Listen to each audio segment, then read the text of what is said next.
Mukabefewo kwagazisa abawagizi ttiimu y'eggwanga le Cranes abateeka ensimbi mu ttiimu eno bategeseewo kabefewo w'enjawulo mwe bagenda okuweera abawagizi emijoozi egya ttiimu y'eggwanga le Cranes.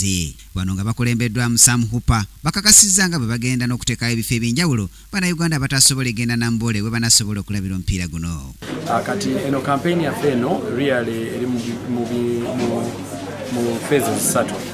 Ate yaba fans yakulaga buwagizi yakulaga nti tuli wamu ne tiimu yaffe ya Uganda Cranes.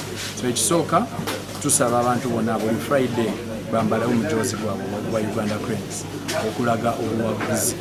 Ekyokubiri tugenda kuwa abantu omukisa okuwangula ticket oba jazen original ya Uganda Cranes. Ate ye Joseph Ochaya eyakalondebwa ng'omuzannyi w'omwaka asinze banne omwaka guno era nga yakiikiridde bazannyi banne agumizza bannayuganda bonna nga ku mulundi guno bekatagirya Cranes yakukiika mu kikopo kya Africa 2017. Sponsors buli bavaayo ne batulaga nabo omutima omukitegeeza buli omu ali wamu naffe buli omu akyetaaga.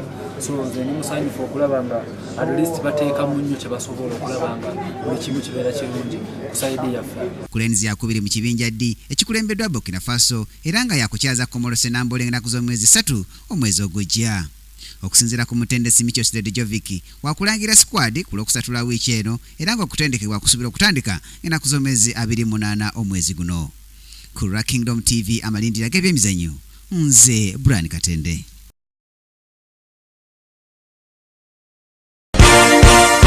This is Kingdom TV.